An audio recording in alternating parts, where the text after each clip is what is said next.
एक दफा का जिक्र है कि शैतान ने आईना बनाया। इस आईने में हर चीज बुरी और बदसूरत लग रही थी। खूबसूरत फूल मुरझा गए और खूबसूरत लड़कियां बदसूरत लग रही थी। शैतान अपने आईने में सब कुछ देखता था और मुख्तलिफ चीजें देखने का मजा आता था। एक दिन उसने अपने आप में सोचा। उसने पूछा कि अगर मैं आईना खुदा के सामने रखूं तो क्या होगा। चुनांचे वो आईने में खुदा को देखने के लिए आसमान की तरफ गया, लेकिन अचानक तेज आवाज से आईना टूट गया और उसके 1000 टुकड़े हो गए। आसमान से आईने के टुकड़े जमीन और लोगों की दुनिया पर गिरे और एक एक टुकड़ा किसी कोने में गिरा। कुछ टुकड़े लोगों के दिलों में उतर गए। वो लोग अब खूबसूरत चीजों को देख और समझ नहीं सकते थे और उनके दिल खाली थे। प्यार और प्यार की जमीन पर एक छोटे से कस्बे में काई नाम का एक लड़का और ग्रीडा नामी लड़की रहती थी। वो पड़ोसी थे और घर की छत पर उनके छोटे छोटे बागात थे जहां वो गुलाब के फूल लगाते थे।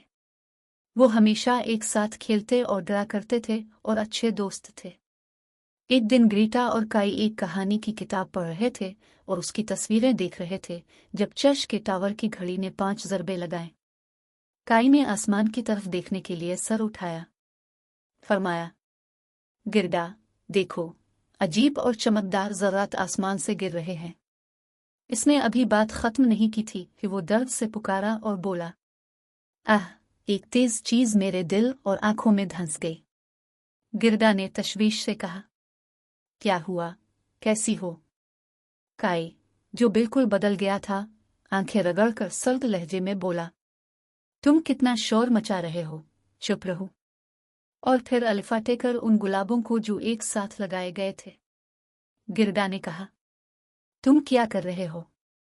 काई ने जवाब दिया, ये फूल कीड़ों से भरे हैं। और फिर वो उनके घर गया और दरवाज़ा मजबूती से बंद कर दिया। इस दिन से काई ने ग्रेडा के साथ खेलना छोड़ दिया। थोड़ी देर बाद सर्दियां आ गई। एक दिन काई अकेले स्लेडिंग कर रहा था कि सफ़ेद और शानदार चादर में एक खूबसूरत औरत इसके पास आई। काई को देखकर औरत हंस पड़ी। काई ने अपनी छोटी सलेज औरत की सफ़ेद सलेज से बांध दी, जिसे एक बड़ा घोड़ा खींच रहा था। घोड़ा इतनी तेजी से दौड़ा कि पलक झपकते ही शहर को पीछे छोड़ गया। पोशीदा औरत बर्फ की मलिका थी। काई को घोड़े की रफ्तार से बहुत डर लगता था, इसलिए बर्फ की मलिका ने इसे अपनी सलेग पर बिठा लिया। बर्फ की मलिका और काई एक सलेग पर आसमान में उड़ गए। जब काई वापस न आया तो ग्रीडा बहुत परेशान हुआ और उसे ढूंढने के लिए पूरे शहर में तलाश किया, यहाँ तक कि एक दिन वो एक ऐसे शख्स के पास पहुंचा जिसने काई को देखा था। आदमी ने कहा, काई सफ़ेद लिबास में मलबूस एक औरत के साथ शहर से निकला जो एक बड़े घोड़े से खींची हुई सलेग पर सवार था। शायद वो रास्ते में दरिया में गिर गया। गिरिडा दरिया पर चला गया। उसने अपने जूते पानी में फेंके और कहा, दरिया, मैं तुम्हें ये जूते दूंगा, तुम काई मुझे वापस करो। उसने कई बार उसके जूते दरिया में फेंके, लेकिन हर बार जूते इसके पास वापस आए। इसलिए गिरिडा एक कश्ती पर सवार हुआ और दरिया से कहा कि वो इसे काई तक ले जा। पानी का बहाव कश्ती को बूढ़े चुड़ैल के महल तक ले गया। चुड़ैल ने नरमी से कहा, कितनी खूबसूरत लड़की है, तुम यहाँ क्यों आई हो? उसने अपने झुके हुए अमले के साथ कश्ती को किनारे तक खींच लिया और गिरिडा को कश्ती से बाहर निकालने में मदद की। गिरिडा ने पूरी कहानी और काई की डाइन के पास जाने की वजाहत की। चुड़ैल ने कहा, वो लड़का शुमाल में चला गया है, लेकिन तुम थक गए हो, बेहतर है कि तुम पहले मेरे घर आराम करो। बूढ़ी औरत ने शफकत से ग्रीटा का इस्तकबाल किया और फिर उसके बालों में नरमी से कंघी की, लेकिन वो कंघी जादुई थी। बूढ़ी औरत बहुत अकेली थी और जब उसने हल्के देखे तो उसने अपने आप से सोचा कि कितना अच्छा होगा अगर ग्रीडा हमेशा इसके साथ रहे और वो एक साथ रहते। लिहाजा उसने जादुई कंघी से ग्रीडा के बालों में कंघी की और इसे काई को भूल जाने पर आमादा किया।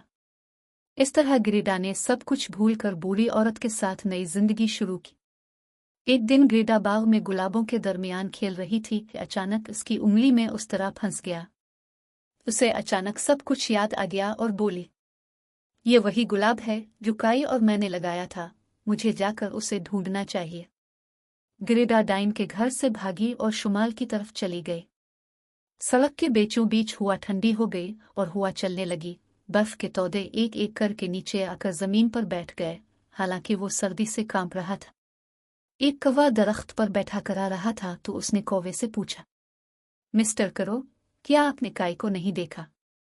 कौवे ने कहा, शहजादी ने अभी एक लड़के से शादी की है जो जुनूब से आया था। वो अब इस सरजमीन का शहजादा है। वो जरूर वही लड़का है जिसके बारे में आप बात कर रहे हैं। गिरदा ने कहा, मिस्टर करो, बरा करम मुझे शहजादे के महल में ले चली।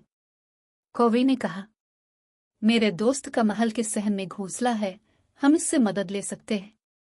वो महल में गए और मिस्टर करो के दोस्त ने उन्हें शहजादी का कमरा दिया।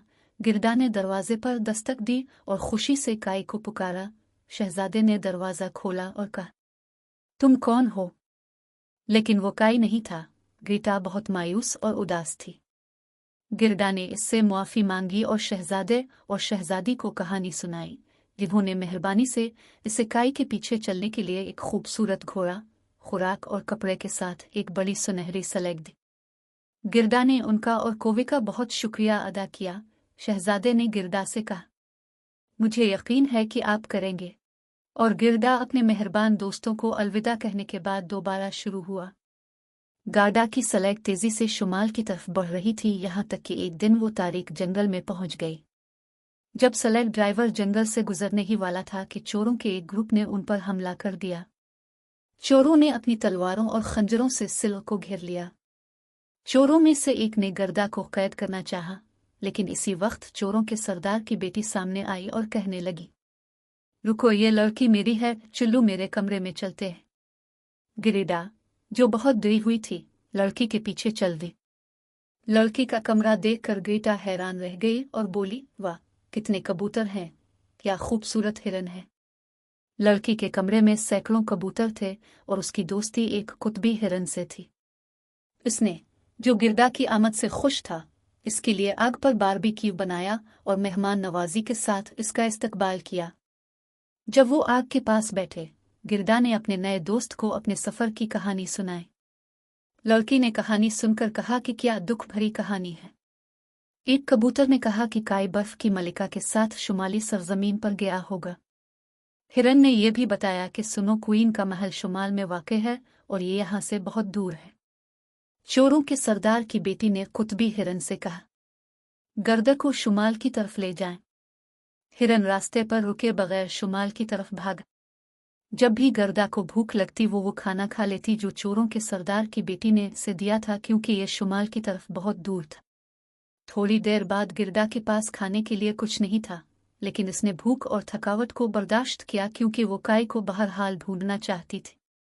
वो गई और चली गई, यहाँ तक कि वो आखिरकार शुमाल तक पहुंच गया। हिरन ने गिरदा को एक पोरी के सामने चलाया। एक बूढ़ी औरत झोंपड़ी से बाहर आई। मेहरबान बूढ़ी औरत ने गिरदा और हिरन का इस्तकबाल किया। गिरदा की कहानी सुनकर उसने कहा, सुनो, क्वीन का महल फिनलैंड में है। मैं वहां रहने वाले अपने दोस्त को खत लिखने वाला हूं। जब आप फिनलैंड पहुंची तो उसे खत दें और इससे मदद तलब करें। इस तरह गिरदा हिरन पर वापस आ गया और फिनलैंड की तरफ रवाना हो गया। जब वो वहां पहुंचे तो गिरदा ने खत अपने पुराने दोस्त को दिया और कहा, बरा करम मुझे काई को बचाने की ताकत दो। औरत ने कहा, आपकी मोहब्बत और हिम्मत के साथ आप कीरा को बचाने की ताकत रखते हैं, मैं आपको सिर्फ बर्फ के महल का रास्ता दिखा सकता हूँ। वो एक हिरन पर सवार होकर बर्फ के महल की तरफ बढ़ गई। वो महल तक पहुंचा ही था कि अचानक बर्फ से एक बड़ा बर्फानी इफरीत नमूदार हुआ। वो नमूदार हुआ, उसने एक जोरदार धार निकाली और गिरदा पर हमला किया। सुनो क्वीन की फौज भीड़ को रोकने आई थी। इसने खुदा से मदद की दरखास्त की। बहुत सर्दी थी और वो अपने मुंह से अपनी सांसें निकलती देख सकती थी। अचानक इसकी गर्म सांसों से सैकड़ों फरिश्ते निकल आए।